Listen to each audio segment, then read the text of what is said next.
Hi எல்லோருக்கும் வணக்கம். Welcome to உங்கள் நான் கமல்ஹாசன். இந்த வீடியோவில் நம்ம கமல் சார் பற்றின ஒரு புதிய தகவல் தான் டிஸ்கஸ் பண்ண போகிறோம். வீடியோக்குள்ளே போகிறதுக்கு முன்னாடி நம்ம சேனல் நீங்கள் புதுசாக இருந்தீங்கன்னா கண்டிப்பாக சப்ஸ்கிரைப் பண்ணிக்கோங்க. வீடியோ மறக்காமல் ஒரு லைக் பண்ணிக்கோங்க. இப்போ நம்ம வீடியோக்குள்ளே போகலாம். என்னப்பா அரசியல் பற்றி பேச மாட்டேன் அப்படின்னு சொன்னேன். ஆனால் அரசியல் சம்மந்தப்பட்ட நியூஸ் தான் பண்ணிகிட்டு இருக்கேன். என்னப்பா உனக்கு பிரச்சனை அப்படின்ற மாதிரி நிறைய கமல் சார் ஃபேன்ஸ் பார்த்தீங்கன்னா எனக்கு தகவல் சொல்லியிருந்தீங்க. உங்களை கமெண்ட்ஸை நான் வரவேற்கிறேன். ஏன்னா அரசியல் சம்மந்தப்பட்ட விஷயங்கள் மட்டும்தான் வெளியே வருதுங்க. ஏன்னா கமல் சாருடைய படங்கள் பற்றியும் இல்லை எதுவுமே வெளியே வர மாட்டேங்குது.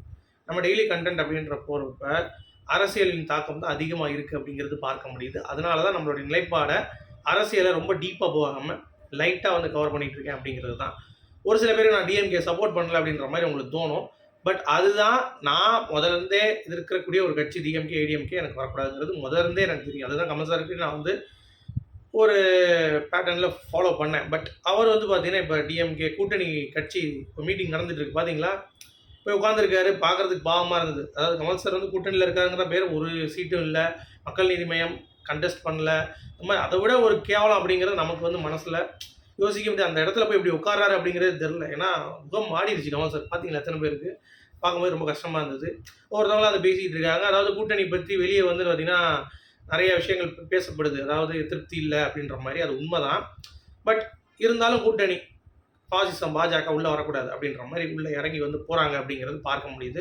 அதுதான் கமல் சார் உள்ளே போகிறார் அப்படிங்கிறது தான். அதற்கு முன்னாடி நான் கமல் சாரை பற்றி சில விஷயங்கள் பேச வேண்டியிருக்கு. ஏன்னா 2021 நீ நல்லா கவனிச்சிங்கன்னா இப்போ விஜய் ரசிகர்கள் சொல்கிறாங்கல்ல, கூட்டம் அப்போ யாருக்குமே அந்தளவு வந்ததில்லை, இப்போ விஜய்க்கு தான் கூட்டம் இருக்குன்னு சொல்கிறாங்கல்ல, அது தப்பு. 2021 கமல் சாருக்கு இல்லாத கூட்டம் எப்படின்னு பார்த்துக்கோங்க. எப்படி இருந்துச்சு தெரியுமா 2021? நான்லாம் சேனலில் ஒரு வீடியோ போட்டேன் அப்படின்னா அவ்வளோ ரெஸ்பான்ஸ் இருக்கும். மக்கள் இது ஐடிவிங் கூட அப்படி இருக்காது. நம்ம சேனலில் பார்த்தீங்கன்னா அவ்வளோ தூரம் இருக்கும்.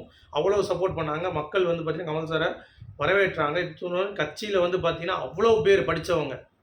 அதாவது கமல் சாரோடைய இதில் தான் நீங்கள் பார்த்தீங்கன்னா பயங்கரமாக இருக்கும். அப்போ ப்ரொஃபைலாக வச்சுருப்பார். ஒருத்தர் டிஎஸ்பியாக இருப்பாங்க, ஒருத்தர் டாக்டராக இருப்பான், ஒருத்தர் வக்கீலாக இருப்பாங்க. இந்த மாதிரி படித்தவங்களாம் பார்த்தீங்கன்னா கண்டெஸ்ட் பண்ணாங்க. ப்ளஸ் மக்கள் நீதி தொண்டர்கள் நல்வழிப்படுத்தி இந்த மாதிரி கூட்டம் கூடினாலும் அங்கங்கே பார்த்தீங்கன்னா சேர விடாமல் அங்கங்கே பிரச்சாரம் ப்ராப்பராக பண்ணி உழைத்தார்கள். அவ்வளோ தூரம் பார்த்தீங்கன்னா மெனக்கட்டாங்க. கமல் சாரும் இப்போ விஜய் அவர்கள் வெளியே வர முடியாமல் வந்துட்டு இருக்காருல, அந்த மாதிரிலாம் இல்லவே இல்லை. கமல் சார் இறங்கி எல்லா இடங்களுக்கும் ஏதாவது இஷ்யூ வருதுன்னா போய் ஸ்ட்ரைட்டாக போய் இறங்கி பேசி அந்த இடத்துல மக்களை சந்தித்து அந்த மாதிரிலாம் அரசியல் பண்ணிகிட்டு இருந்தார். அப்படிப்பட்ட கமல் சாருக்கே 4% ஓட்டு தான் கொடுத்தாங்க மக்கள். அப்படிங்கிறப்ப நீங்கள் நோட் பண்ணிக்கோங்க.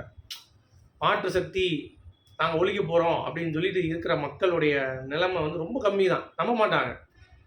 ஏப்பா இவ்வளோ நேரம் நம்ம அதை போட்டோம்ப்பா, எதுக்குப்பா மாற்றம் அப்படின்ற மாதிரி. அதனால் இப்போ விஜய் அவருக்கு சொத்து இது கொடுத்துருக்காரு. அது நியாயமாக இருக்குது. அந்த மாதிரி யாராவது ஒரு அரசியல் கட்சி தலைவர் காட்டுங்கன்னாங்க.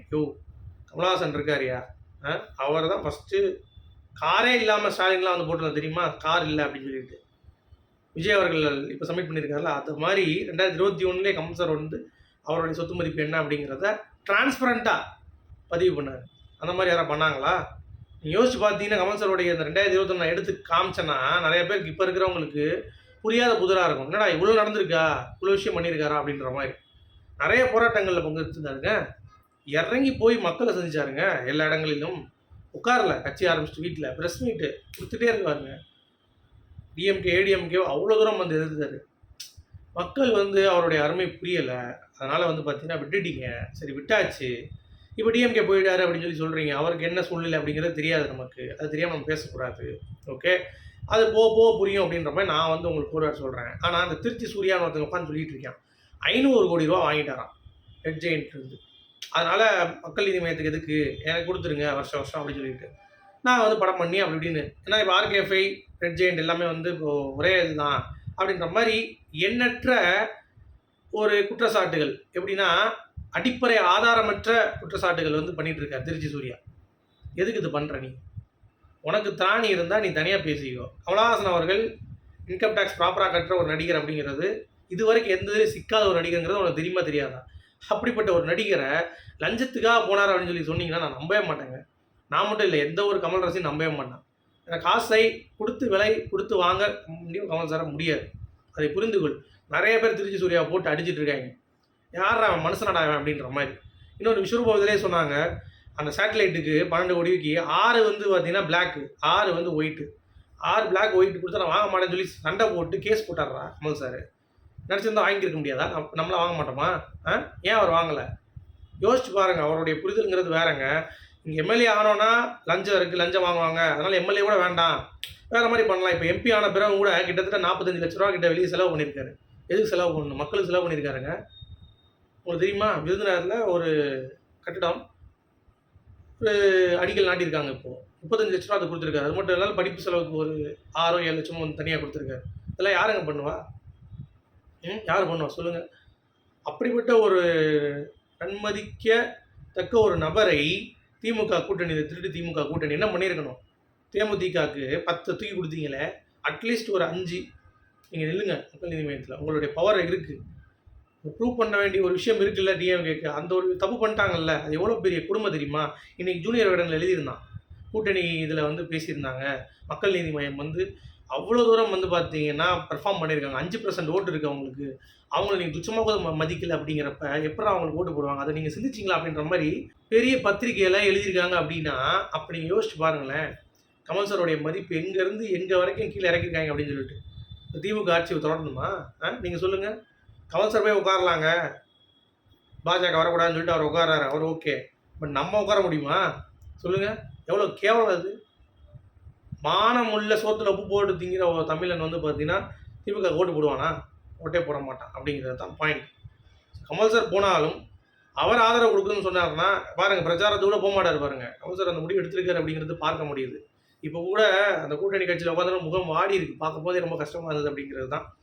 ஓகே, சரி விடுங்க, அதை பற்றி அப்புறம் பேசிப்போம். ஆனால் நீங்கள் கூட்டணி கூட்டம் அப்படின்னு சொல்லி நடத்துகிறப்ப ஒரே ஒரு விஷயம் இன்னும் பதிவு பண்ணுறேன். முதல் எம்பி தான் பேசப்பட்டது கமல் சார் நாடாளுமன்ற தேர்தலில். அவர் வந்து உதயசூரியன் சொன்னோடனே வேணான்ட்டார். எனக்கு அப்புறம் ராஜ்யசபா எடுத்துக்கோங்க, மக்கள் நீதி மையத்துலனா அவருக்கு முடிஞ்சிருச்சு திமுக பொறுத்தவரைக்கும். அதனால் மக்கள் நீதி மையத்தில் தான் இப்போ இருக்கார். திமுக உதயசூரியனில் இல்லை எம்பியா. நல்லா புரிஞ்சுக்கோங்க, அதை நீங்கள் புரிந்து கொள்ள வேண்டும். சரியா? அது தன்மானத்தை இழந்து தான் போய் அதே மாதிரி கமல் சார் அரசியல் நிற்கும் 2021 யாராவது ஒருத்தனா வாய்ஸ் அவுட் பண்ணிங்களாடா? இப்போ விஜய் வராங்கிறப்ப அவ்வளோ பேர் வாய்ஸ் அவுட் பண்ணுறானுங்க. நடிகர்கள் ஜெயம் ரவி, மோகன், சிவி சத்யராஜ், இந்த மாதிரி ஏகப்பட்ட பேர் வந்து நான் போடுவோம் ஓட்டு அப்படின்னு சொல்லி ஸ்டேட்டஸ் செய்கிறானுங்க. கமல் சார் வந்து போய் வேணா ஒருத்தர் அக்செப்ட் பண்ணீங்களா சொல்லுங்கள். எவ்வளோ தப்பு பண்ணியிருக்கீங்கன்னு பாருங்கள். அப்புறம் 27 தொகுதி ரொம்ப க்ளோஸாக இருந்திருக்குங்க டிஎம்கே. அந்த இடத்துல மக்கள் நீதி மையம் அந்த ஓட்டை பிரிக்கலைன்னா டிஎம்கே தோற்றுருக்கும். நீங்கள் யோசிச்சு பாருங்கள். அப்படிலாம் ஜெயிக்க வச்சுருக்காங்க மக்கள் நீதி மையம். ஸோ அப்படி இருக்கும் பொழுது நீங்கள் தான் சொல்லணும் டிஎம்கே எவ்வளோ கேடுகட்ட கட்சிங்கிறதை நீங்கள் புரிந்து கொள்ளுங்கள். சரியா? உங்களுடைய கருத்துக்கள் என்ன அப்படிங்கிறது வரவேற்கப்படுகிறது. அது மட்டும் இல்லாமல் இந்தியன் 3 பற்றி நிறைய பேர் கேட்டுட்டு இருந்தீங்க. அதில் ரஜினிகாந்த் உள்ள வந்து இப்போ சமாதான பேச்சுவார்த்தை போயிட்டுருக்கு. ஸோ அது என்ன ஆகுதுங்கிறது தெரியல. டிஸ்கஷன் போயிட்டே தான் இருக்குது. பட் அது நடக்குமா நடக்காதா அப்படிங்கிறது தெரியல. பட் எலெக்ஷன் முடிஞ்ச பிறகு தான் எதுனாலும் தெரியும். அதுவரை நமக்கு எதுவுமே தெரியாது. சினிமா நியூஸ் வராதுங்க கமல் சார் கிட்ட. அதனால் நம்ம அந்த அப்டேட் வந்து கொடுக்கறது இல்லை. அரசியல் அப்டேட் தான் நான் வந்து கொடுத்துட்ருக்கேன். பின்தொடரணும்னு நினச்சவங்க கண்டிப்பாக இருங்க. பின்தொடரணும்னு நினைக்கிறவங்க, இல்லை ரொம்ப நீ பேசுகிற, நீ கமல் சார் ரசிகனே இல்லை அப்படின்ற மாதிரி நீங்கள் நினச்சிங்க அப்படின்னா அது உங்களுடைய தப்பு. அப்படி நினைக்கிறவங்க நீங்கள் வந்து இந்த சேனல் விட்டு விலகிடலாம். ஓகேங்களா? நன்றி.